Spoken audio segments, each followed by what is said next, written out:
Welcome back. In Module 1, we set the stage by looking at communication in the construction industry, the role of the quantity surveyor, and the basics of applied mensuration. Now, in this second and final module, we'll go much deeper into the practical side of our topic. We are going to cover the full bill preparation process, from measurement to completed document, the rules and conventions of BSMM3 in detail, practical examples of how to describe items in a bill of quantities, the measurement of simple building foundations, because foundations are usually the first real items you'll measure on a construction project. And finally, how we integrate both technical measurement skills and communication skills in professional practice. By the end of this module, you should not only understand what goes into a bill of quantities, but also how to measure and describe work in a way that's accurate, clear, and consistent with industry standards. 1. The bill preparation process. Let's begin with a broad overview. A bill of quantities, often shortened to BQ or BOQ, is a document prepared by the quantity surveyor that lists the items of work to be carried out in a project, with quantities measured according to a standard method. It's usually priced by contractors to form the basis of a tender or contract. The process of preparing a BOQ can be broken down into several key stages. 1.1 Understanding the drawings and specifications. The very first step is to thoroughly review the architectural and engineering drawings.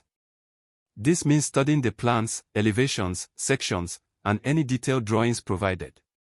Alongside this, you'll also read the specifications, written documents describing materials, workmanship standards, and other requirements. It's important to take your time here, because your entire measurement is based on these documents. If you misunderstand a detail or overlook a note, your quantities may be wrong from the very start. 1.2 Taking off quantities. The process of taking off means reading the drawings and specifications and extracting measurable information. For example, you look at a floor plan and note that there's a wall 4.2 meters long and 3.0 meters high. That gives you an area of 12.6 square meters for plastering. You see that the foundation drawing specifies a strip footing 600 mm wide, 1.2 m deep, and 10 m long. That gives a concrete volume of 7.2 cubic meters. Traditionally, taking off was done by hand on large paper sheets called take-off sheets, using pencils, rulers, and a scale rule. Today, many QS firms use digital take-off software that can measure directly from electronic drawings. 1.3 Applying BSMM3 rules. Once you've taken off a quantity, you must ensure that you measure and describe it in accordance with the building and engineering standard method of measurement. This means you follow the classification system, measurement units, and description rules in BSMM3. For example, BSMM3 specifies that excavation for foundations is measured in cubic meters and should include details such as the depth and whether the material is normal soil, rock, or another type. 1.4 Abstracting and billing.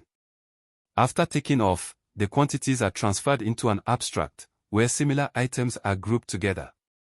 From the abstract, the information is transferred into the bill format, with each item clearly described and quantity stated. The bill is usually divided into sections, such as preliminaries, substructure, including foundations, superstructure, walls, floors, roofs, finishes, plastering, painting, tiling, services, plumbing, electrical, external works. 1.5 Checking and reviewing. Finally, the bill must be checked. This is often done by a second QS or a senior colleague to ensure no errors or omissions. Accuracy at this stage is crucial. Once the BOQ is issued to tenderers, mistakes can be costly to correct. 2. Rules and conventions of BSMM3. BSMM3 is there to ensure uniformity. Let's go through some key principles. 2.1 Standard units of measurement. Length, meters, m. Area, square meters, m superscript 2. Volume, cubic meters, m superscript 3. Number, no or NR, for counting items like doors or windows. Weight, kilograms, kg, or tons, t. 2.2 Structure of descriptions. BSMM3 requires that descriptions be concise but complete.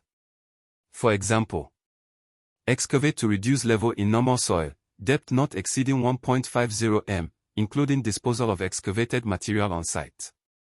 That's a single, clear sentence containing the activity, excavate. The location, reduce level. The material, normal soil. The depth range, not exceeding 1.50 m. Additional work included disposal on site. 2.3 Grouping and sequencing. Items are arranged in a logical order that mirrors the construction sequence, starting from site clearance, moving into earthworks, then substructure, and so on. 3. Practical examples of item description in BOQS. Let's try a few. Imagine you're measuring for a small single-story building. Site clearance, clear site of vegetation, shrubs, and small trees not exceeding 150 mm girth, including removal from site. Measured in square meters. Excavation, excavate trench for strip footing in normal soil, depth exceeding 1.00 m but not exceeding 1.50 m, with 600 mm, including disposal of excavated material on site. Measured in cubic meters. Concrete in foundations, plain in situ concrete 1:4:8 mix in strip footing, with 600 mm, depth 150 mm. Measured in cubic meters. Walling, 230 mm thick sandcrete block wall in cement sand mortar 1:6. Measured in square meters. Notice how each description includes enough detail for the contractor to understand exactly what is required, but not so much that it becomes wordy or confusing. 4. Measurement of simple building foundations. Foundations are the starting point of most construction work, and their measurement is a core skill for any QS. 4.1 Types of simple foundations. Strip foundations, continuous strips of concrete supporting walls. Pad foundations, isolated blocks of concrete supporting columns. Raft foundations, large slabs of concrete covering the entire building footprint, used where soil is weak. 4.2 Steps in measuring a strip foundation. Let's imagine a wall 10 meters long. The footing is 600 mm wide and 150 mm thick.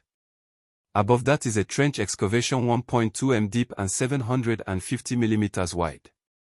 Excavation volume equals length times width times depth. 10 m times 0.75 m times 1.2 m equals 9.0 cubic meters. Concrete volume in footing equals length times width times depth. 10 m times 0.6 m times 0.15 m equals 0.9 cubic meters. Backfill to side of foundation, measure after deducting volume of concrete. Each of these items would be entered in the BOQ separately, described according to BSMM3 rules.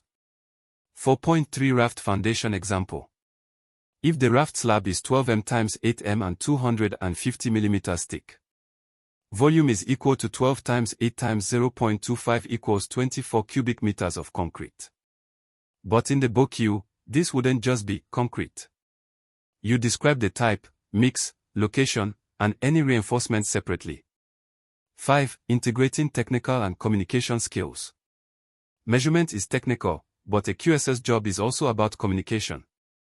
When you prepare a BOQ, you're communicating the scope of work to the contractor, the cost implications to the client, and the measurement logic to other professionals. If your descriptions are unclear, your communication fails, no matter how accurate your measurement. Good QS practice means writing descriptions that are precise and consistent with BSMM3. Keeping measurement notes neat and traceable. Following up verbal discussions with written confirmation. Using drawings and specifications effectively in explanations. That brings us to the end of Module 2 and the course. We've moved from understanding the role of the QS and the basics of communication, through to applying BSMM3 rules, preparing bills of quantities, and measuring real building foundations. Remember, the principles we've discussed are not just academic, they are the foundation of professional QS practice. The more you practice accurate measurement and clear communication, the more confident you will become in your role, and the more value you will bring to your future projects.